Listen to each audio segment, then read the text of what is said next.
Goeiemiddag mevrou. Baie dankie dat almal uitgekom het vandag om te kom hoor oor die veiligheidsplan van die Weskaap.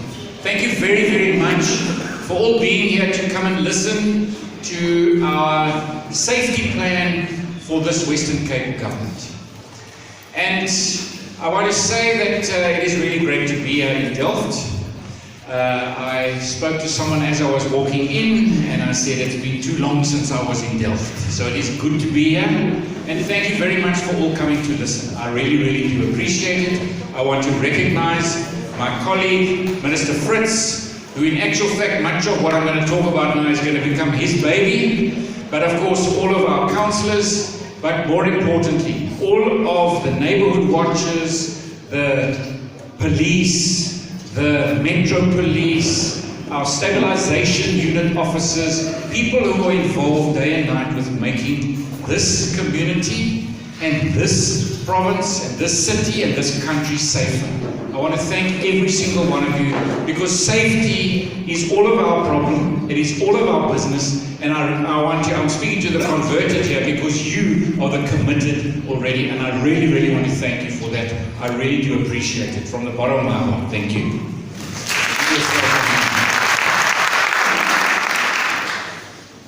So, it wasn't that long ago that I was elected to this position of Premier. And on the journey, I always say that democracy is an interesting thing because one thing that happens in a democracy, people say that politicians don't come back often enough to the community. But in a democracy, before you go into election, you're forced to go to the community. And you do two things. You go and speak to people with what you think is your manifesto and your idea of what needs to be done.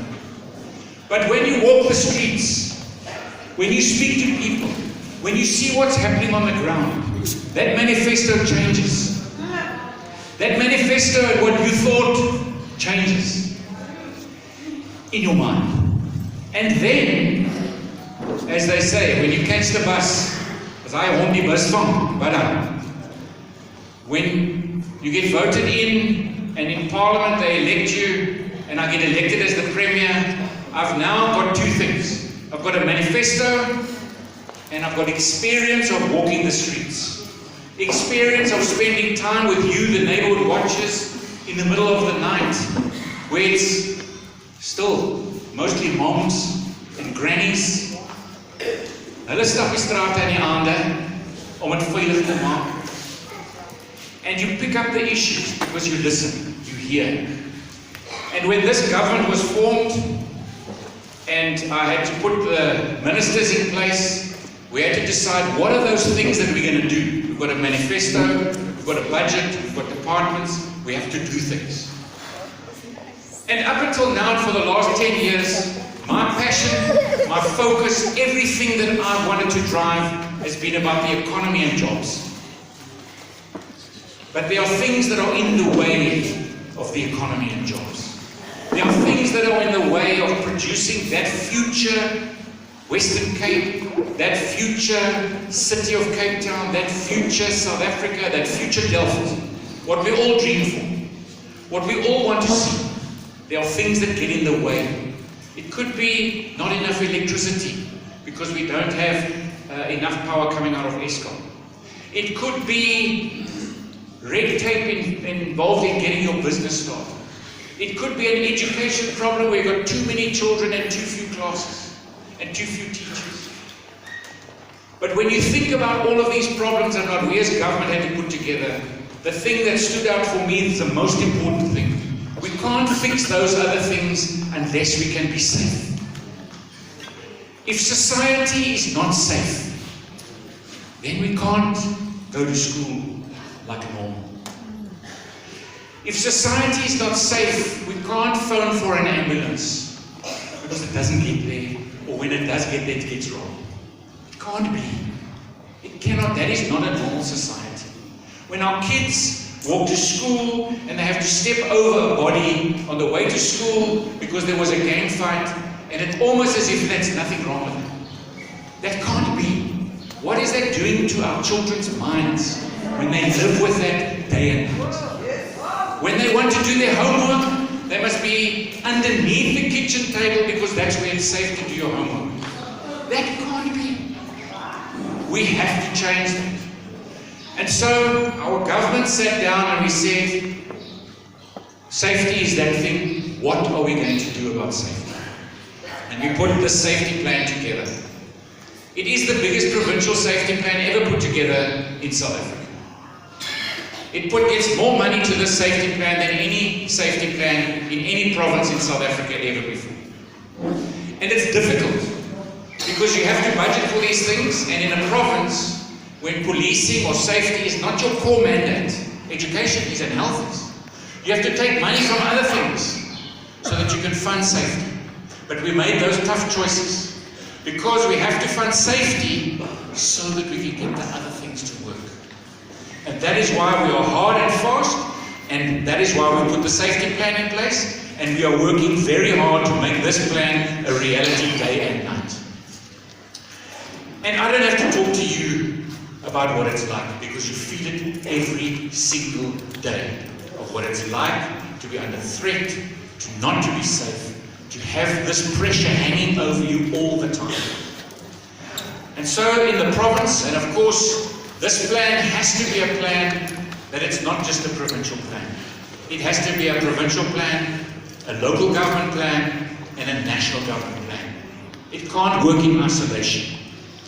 The police are not able to do what they're able to do. We know that they've got too few resources in this province. I'm not even going to go and talk about that.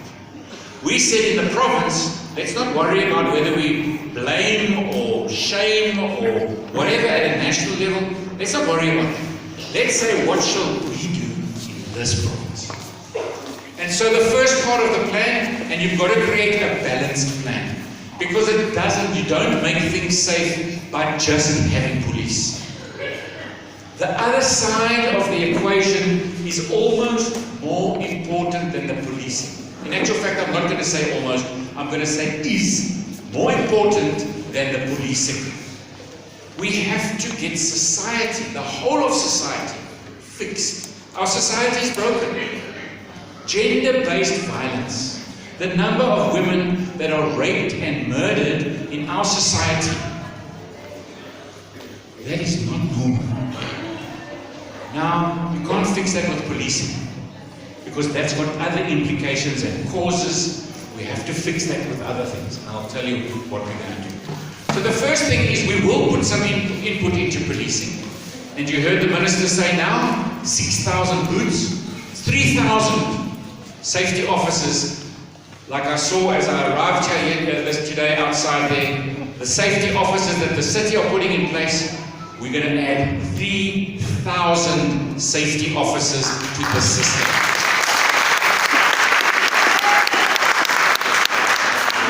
We know that when the city deployed those safety officers to Bonteheuwel, it made a massive difference. They deployed 100. We know you've got deployment here. I think it was 112. It's not enough. Because you've got 4 wards here. You've got many more people. We don't know what the right mix is, but we know you need it. And we want to use data analytics. We don't want to thuck our thumb and decide that's where we must deploy people. We want to have crime stats, what kind of crime, when it happens, how it happens. And then we want to deploy according to those statistics, so we can measure it. So that when we deploy 100 and we see a change, when we deploy 80 and we don't see a change, we know we've got to deploy 100. Because we're basing it on analytics, on science. Because I've said there's one problem that we've got, is accountability. If I put a plan in place and the plan doesn't work, then what? I've said 2 things. One is if the plan is not working while I'm still in office, then we'll tweak the plan and change the plan. Because you mustn't stick to the same thing if it doesn't make a difference. You must move it until it makes a difference. That's the first thing. But the second thing, if we don't halve the murder rate in this province in the next 10 years, then it doesn't matter where I am, I must resign. Because that means I've failed. And we have to take that kind of accountability as well. As politicians, We can't just talk without action and consequence. There must be a consequence.